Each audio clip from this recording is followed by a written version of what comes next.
मैं एक पाकिस्तानी जासूस 70 की दिहाई में भारत में एक अहम मिशन पर भारतीय आर्मी हेडक्वार्टर में दाखिले के लिए कोशां। एक आर्मी कर्नल से ताल्लुकात बना चुका हूं। पूरी कहानी सुनने के लिए चैनल को सब्सक्राइब कीजिए और वीडियो को लाइक कीजिए। वीडियो पसंद आने की सूरत में इसे शेयर कीजिए और कमेंट करके हमें बताइए कि आपको हमारी वीडियो कैसी लगी। तो आइए कहानी की तरफ चलते हैं।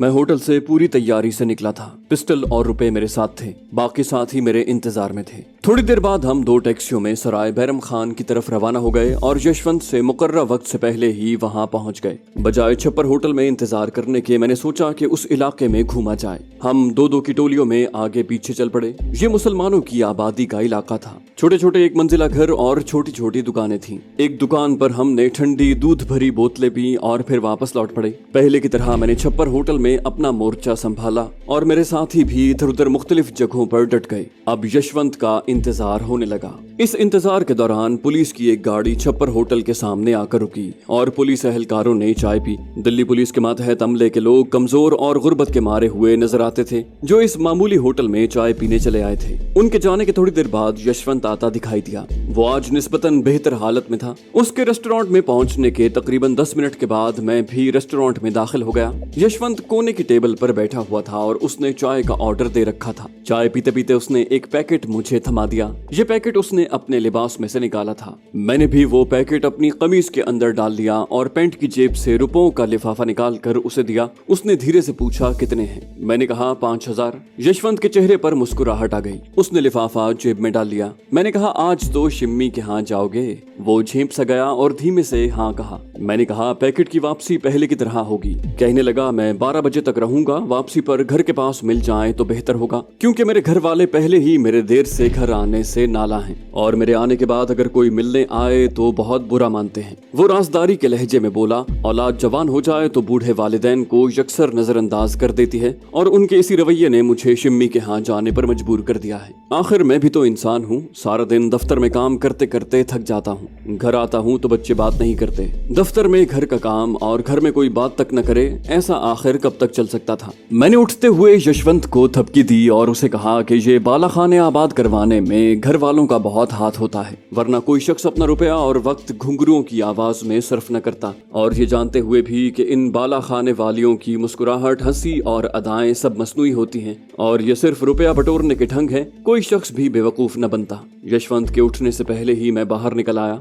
मेरे साथियों को इल्म था कि ये मीटिंग मुख्तसर होगी। उन्होंने 2 टैक्सियां पहले ही रोक रखी थी। हम उनमें सवार होकर साथियों के घर के करीब उतर गए। इस बार यशवंत के पैकेट में पहले की तरह कॉन्फिडेंशियल और टॉप प्रायोरिटी की मोहरों वाले खतूत थे। हमने खतूत की कॉपियां बनानी शुरू कर दी। ये 50 के करीब थे। मेरे साथी कॉपियां बनाते रहे और मैं पलंग पर दराज हो गया। आज मैं काफी थक चुका था और रात को पैकेट वापस करने भी मैंने ही जाना था। ये जुम्मे की रात थी और यशवंत से मैंने हफ्ते के रोज 3 बजे बाद दोपहर गोलचा सिनेमा के रेस्टोरेंट में मिलने को कहा था, जहां मैं नया पैकेट वसूल करने के अलावा उससे मुफस्सल बातचीत करना चाहता था और आइंदा पीर को मुझे पाकिस्तानी कॉन्टैक्ट से भी मिलना था। रात को 11:30 बजे मैं कागजात का पैकेट लेकर यशवंत के घर की तरफ रवाना हुआ। हस्ब मामूल मेरा एक साथी मेरी हिफाजत के लिए मेरे हमरा था। पुरानी दिल्ली का ये इलाका हिंदुओं की आबादी का था और रात को जल्द ही बेरौनक हो जाता। मैंने ये बात अच्छी तरह महसूस की थी कि भारतीय हिंदुओं की अक्सरियत सुकूत ढाका और अपनी कामयाबी पर बजाय खुश होने के पजमुर्दा थे।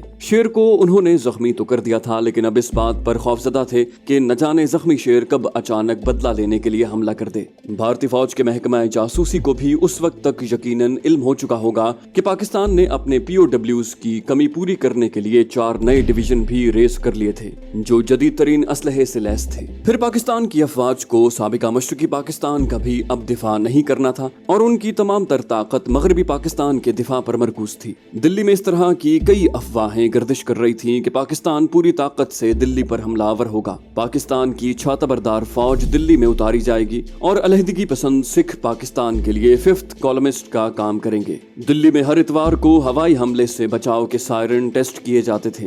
भारतीय हिंदुओं का यही खौफ दूर करने के लिए भारतीय हुकूमत ने गालिबन 1974 में पाकिस्तानी सरहद के करीब एटमी धमाका किया था। हालांकि वो कई साल पहले ही एटमी ताकत बन चुका था और अपनी इस कामयाबी को पोशीदा रखे हुए था। भारतीय धमाके के फौरी बाद पाकिस्तान ने भी एटमी रिसर्च में तेजी पैदा कर दी और भारतीय देशों के ऐन मुताबिक तेल की दौलत से मालामाल मुस्लिम ममालिक ने पाकिस्तान की इस मामले में भरपूर मदद की, जिनमें लिबिया नुमाया था। कर्नल कज़ाफी के अहकाम पर यूरेनियम 238 के खाम मवाद से भरे हुए 20 ट्रक जनूबी अफ्रीका में सफर के दौरान गायब कर दिए गए, जिन पर लदा खाम यूरेनियम पाकिस्तान पहुंचा दिया गया। ये खबर आलमी ज़राए अबलाग ने बड़े जोर शोर से जारी की और इसी की बुनियाद पर इस्लामी बम का शोशा छोड़ा गया, जिसकी पाकिस्तान ने कभी कतई तरदीद न की। यही खौफ भारतीय हिंदुओं में समा चुका था। पाकिस्तानी छाता बरदारों के खौफ से मिडिल क्लास हिंदू सरे शाम ही अपने घरों में दुबक जाते। हम जब यशवंत के घर वाली सड़क पर पहुंचे तो सिर्फ इक्का दुक्का टैक्सी और रिक्शा नजर आए।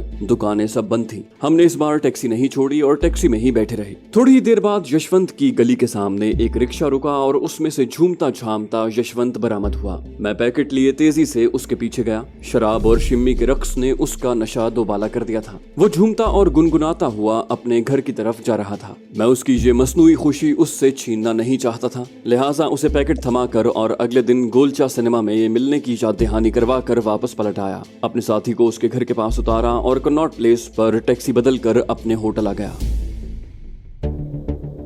अगले रोज सुबह मैंने आशा की दी हुई केसट कई बार सुनी। उसमें 3 अफराद की गुफ्तगू और ग्लासों की खनक में कभी कभार आशा की आवाज भरी हुई थी। ठेके से मुतल्लिका उमूर पर गुफ्तगू और बचत के मुताल्लिक अंदाजे बयान किए गए थे। सिर्फ एक बात ऐसी थी जिससे आशा की सच्चाई का सबूत मिलता था। गालिबन ब्रिगेडियर ने कहा था कि सर, ठेका तो मैं दे देता हूँ, लेकिन अगर दूसरे ठेकेदारों ने शोर मचा दिया और बात इंक्वायरी तक पहुँच गई तो फिर क्या होगा। उसकी बात को दूसरी आवाज ने काट दिया। ब्रिगेडियर, उसकी तुम चिंता न करो, ये मेरी जिम्मेदारी है और जे चंद तुम्हारा हिस्सा तो तुम्हें ठेका मिलते ही अदा कर देगा। मेरी तो जय चंद के साथ हिस्सेदारी है और जब तक ठेके का तमाम काम मुकम्मल नहीं हो जाता मुझे मुनाफे का हिस्सा नहीं मिलेगा। ये गालिबन मिनिस्टर साहब ब्रिगेडियर को तसल्ली दे रहे थे। हमारे लिए ये केसेट कारआमद साबित हो सकती थी, लेकिन इसके लिए आशा का ताउन जरूरी था। अगर वो हमें ठेके की तमाम तफसीलात मुहैया कर सकती तो फिर जय चंद के अलावा ब्रिगेडियर और मिनिस्टर को भी हम काबू कर सकते थे। मैंने सोचा कि इस मामले पर आशा से आइंदा पीर या मंगल को फोन पर बात करूंगा। पीर के दिन मुझे पाकिस्तानी कांटेक्ट से भी मिलना था, उसके बाद ही आशा को फोन कर सकता था। मुझे ठेके के मामले में जल्दी नहीं थी क्योंकि ये अभी इब्तिदाई मराहिल में था।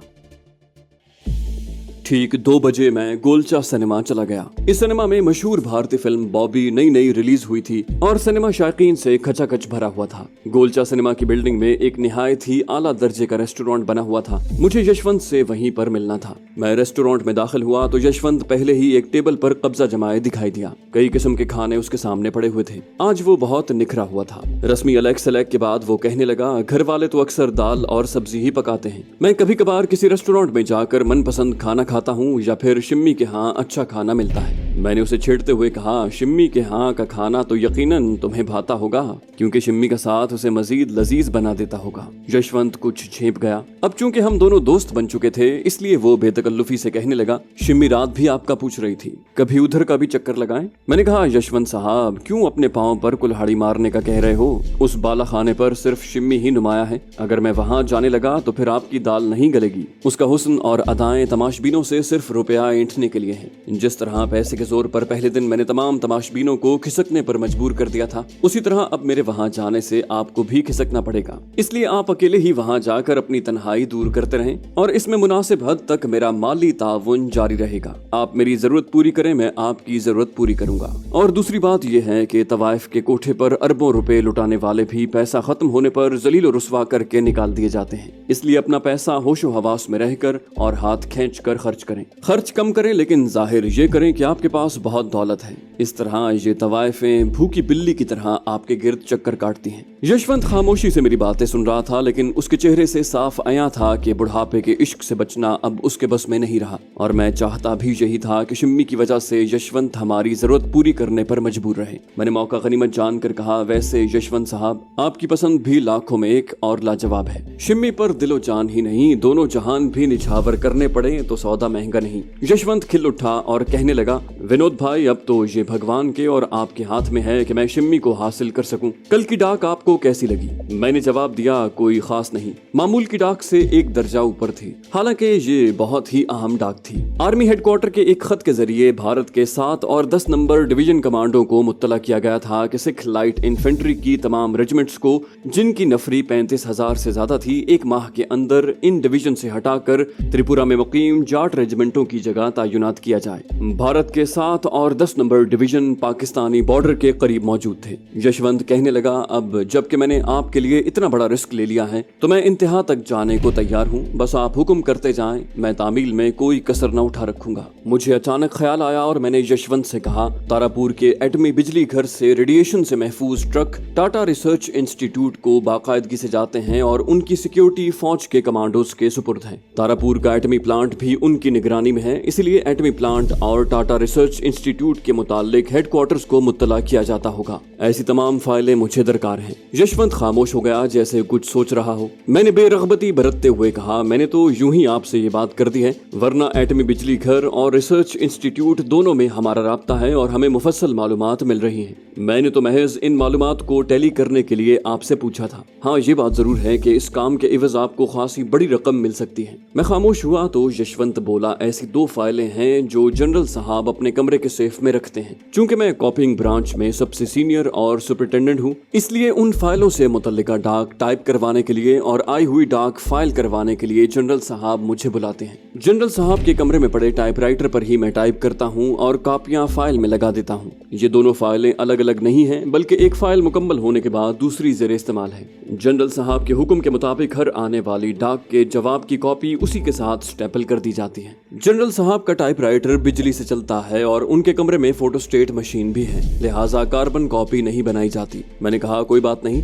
आपकी इन फाइलों तक महज रसाई का हमें कोई फायदा नहीं, लिहाजा इस बात को भूल जाएं। अब ये बताएं कि जनरल और ब्रिगेडियर और दूसरे सीनियर अफसरान के दफ्तरों की सफाई कौन कौन से स्वीपर करते हैं। हमें उनकी रद्दी की टोकरियों में फेंके हुए कागज और उनके टुकड़े चाहिए। यशवंत फौरी बोला, आपका ये काम मैं करवा दूंगा और ऐसे तमाम कागजात मैं आपको मुहैया करूंगा। मैंने उसे टोका और कहा, नहीं यशवंत बाबू, दफ्तर में जो काम एक रूटीन में चल रहा है उसमें आपकी मदाखलत शक पैदा कर सकती है। आप सिर्फ उन स्वीपर्स के नाम मुझे दे दें, ये स्वीपर्स का काम है और उन्हीं से हम ये काम लेंगे। दूसरे इस काम का मुआवजा निहायत कम होगा जो आपके शाया निशान नहीं। बड़ा काम और बड़ा मुआवजा जनरल की सेफ में बड़ी फाइलों का हुसूल है जो आपके लिए मुमकिन नहीं। कुछ देर खामोशी के बाद मैंने यशवंत से अगली डाक के मुतालिक पूछा तो उसने कहा कि आइंदा वो डाक हफ्ते में 2 दिन मंगल और हफ्ते के रोज दिया करेगा। डिलीवरी के लिए दोनों दिन दफ्तर से वापसी पर उसकी गली के बाहर सड़क पर दूध दही की दुकान पर एक जैसे थैलों की तब्दीली के जरिए, और डाक की वापसी के लिए मंगल को रात 12 बजे जब वो चहलकदमी के लिए गली के बाहर तक आ जाया करेगा, और हफ्ते को शिम्मी के बाला खाने से वापसी पर 11:30 और 12 बजे के दौरान सड़क पर। मैंने कहा, अव्वल तो मैं खुद आया करूंगा, वरना मेरा एक साथी जिसकी बड़ी बड़ी मूछें होंगी और नजर की ऐनक लगाई होगी तुम्हारे करीब आकर तुमसे सिगरेट जलाने के लिए माचिस मांगेगा और उसका कोड वर्ड डॉन होगा। डॉन सुनते ही तुम उससे थैले तब्दील कर लेना। इस दौरान यशवंत ने डाक का पैकेट टेबल के नीचे ही से मुझे थमा दिया। मैंने उसे लेकर अपने लिबास में छुपा लिया। ये सब समझा कर जब मैं कुर्सी से उठने लगा तो यशवंत ने रुकते रुकते पूछा कि जनरल के दफ्तर की फाइलों का कितना मुआवजा मिल सकता है। मैंने कहा, यशवंत बाबू, जो काम आप नहीं कर सकते उसके मुतालिक पूछने का क्या फायदा। आप दोस्त हैं, लिहाजा आपको बताता हूँ, कम से कम 50,000। 50,000 का सुनते ही यशवंत की आंखें फटी की फटी रह गई। 70 की दिहाई में 50,000 रुपए बहुत बड़ी रकम थी। आजकल के नौजवान उस दौर के 50,000 का अंदाजा इस बात से लगा सकते हैं कि पाकिस्तान में उस दौर में बकरे का साफ सुथरा गोश्त 4 रुपए किलो दस्तयाब था। सब चीजों की कीमत इसी निस्बत से आजकल के मुकाबले में बहुत कम थी, और भारत में अंदरूने मुल्क बनने और पैदा होने वाली अशिया की कीमतें पाकिस्तान से भी कम थी। यशवंत को वहीं छोड़कर मैं रेस्टोरेंट से बाहर आ गया। मेरे साथियों ने बाजारों में घूमते हुए एक दुकान से स्कूल ड्रामों में गेटअप के लिए बनी मसनूई मूछें और सिखों की रोल की हुई दाढ़ियां खरीद ली। उन्होंने तो ये महज तफरीहन खरीदी थी, लेकिन मैंने उनसे काम लेने का फैसला किया। बाल तो उनके पहले ही खासे बड़े हुए थे। मैंने उन्हें सिख तर्ज की बंधी बंधाई पगड़ियां भी खरीदने का कहा और अब मेरे चारों साथियों के पास सिख गेटअप का मुकम्मल सामान था। यशवंत के साथ राब्ते का मैंने मजबूत पुल बना दिया था। अब डाक लेने और वापस लौटाने का रूटीन का काम मैं उन्हें सौंपना चाहता था, क्योंकि गैर इरादी तौर पर मैं कई जगह बैक वक्त इन्वॉल्व हो चुका था और मेरे पास वक्त की कमी थी। सिनेमा से निकलकर मैं एक चश्मों की दुकान पर गया और सादा शीशों वाली 4 ऐनकें खरीदी। यशवंत की हालत को देखकर मुझे यकयक एक मंसूबा सूझा था। मैं सीधा चावड़ी बाजार शिम्मी के बालाखाने पर चला गया। सुबह बनारस और शाम अवध के हुस्न की तरह तवाइफों के बालाखाने भी शाम ढलने के बाद रंगीन और पुरकशिश होते हैं। अभी शाम के 4 भी नहीं बजे थे। मैंने अपनी आमद की इत्तला दी तो एक अदसोया मरासी मुझे अंदर ले गया। रात का सजा हुआ कमरा सिगरेट के टुकड़ों, औंधे पड़े उगालदानों, बिखरे साजों और मैली चांदनियों से अटा पड़ा था। मैंने मिरासी से कहा कि मुझे डेरा दारनी से मिलना है। थोड़ी देर बाद मुझे अंदर के कमरे में पहुंचा दिया गया, जहां शिम्मी 2-3 और लड़कियों के साथ औंधी तिरछी पड़ी सो रही थी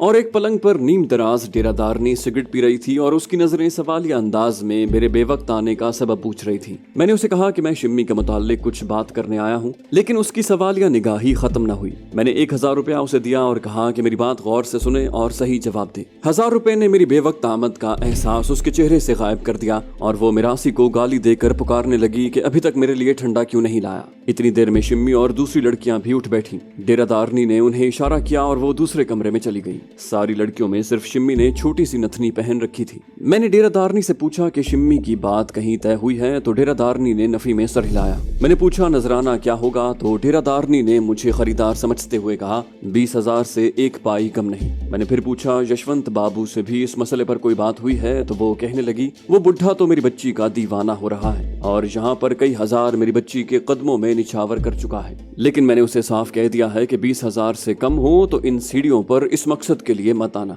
फिर आह भर कर कहने लगी वो भी क्या जमाना था। मेरी अम्मा बताया करती थी कि इस चौखट पर बड़े बड़े रईस और नवाबजादे लौटते रहते थे। अब तो कलजुग है कलजुग, जिसकी जेब में भी 100 रुपया होता है बिला धड़क अंदर आ जाता है। मेरी बच्चियों के नाजुक पांव नाचते नाचते सूज जाते हैं, लेकिन 5 रुपए से ज्यादा वेल कोई नहीं देता। मैंने पूछा देखो अगर तुम्हें शिम्मी के 35,000 रुपए मिल जाएं तो। डेरादारनी मेरी बलाएं लेकर कहने लगी जौहरी ही हीरे की कदर पहचानता है। वो कुछ और भी कहना चाहती थी कि मैंने उसे टोक दिया और कहा तुम ऐसा करो कि जब यशवंत आए तो उसे कहना कि एक रईस ने 35,000 की पेशकश की है और तुमने उससे 1 हफ्ते की मोहलत मांगी है। आप चूंकि हमारे पुराने शनासा हैं, इसलिए पहला हक आपका है। इससे पहले भी आपने हमारे 20,000 के मुतालबे को पूरा न करके अपना नुकसान और हमारा फायदा किया है। अब 35,000 की ऑफर को भी आप सोच विचार में जाया न करें। वो रईस ज्यादा तो इससे भी ज्यादा देने पर आमादा हो जाएगा। आपके पास 1 हफ्ते की मोहलत है, वरना बाद में हमसे शिकवा मत कीजिएगा। फिर मैंने कहा कि इस मामले में मेरा हरगिज जिक्र न करे। गर्जे के मैंने डेरादारनी को खूब पट्टी पढ़ाई। वो भी घाघ औरत थी। कहने लगी हुजूर आपकी हर बात दुरुस्त, लेकिन अगर यशवंत बाबू 35,000 पर राजी न हुए तो हम 20,000 से भी जाएंगे। मैंने उसे 1,000 और दिया और कहा अगर यशवंत 1 हफ्ते में 35,000 न दे सका तो मैं 20,000 वैसे ही दे दूंगा। ये मेरा वादा है, लेकिन शर्त यह है कि मेरे कहे पर हर्फ ब हर्फ अमल करो। ये कहकर मैं वहां से चला आया। मैंने एक तरह से ये जुआ खेला था। यशवंत से मुझे उम्मीद थी कि जब उसे शिम्मी के हुसूल के लिए टाइम फैक्टर का पता चलेगा तो वो बड़े से बड़ा रिस्क लेगा। मेरे ख्याल में इन 2 फाइलों का 50,000 रुपए में हुसूल मेरे सीनियर्स के लिए बहुत सस्ता सौदा था। हमारा एक ग्रुप पहले ही अपने इस मिशन में नाकाम हो चुका था और मतलूबा मालूमात हमारे लिए बहुत जरूरी थी। चावड़ी बाजार से वापसी पर मैं साथियों के घर चला गया और आज की डाक की कॉपियां बनवा कर गुज़िश्ता डाक की कॉपियां भी ले ली। मैंने साथियों से कहा कि आज से यशवंत को डाक लौटाने और वसूल करने की ड्यूटी उनके जिम्मे है। कॉपियां भी वो खुद ही बनाया करें।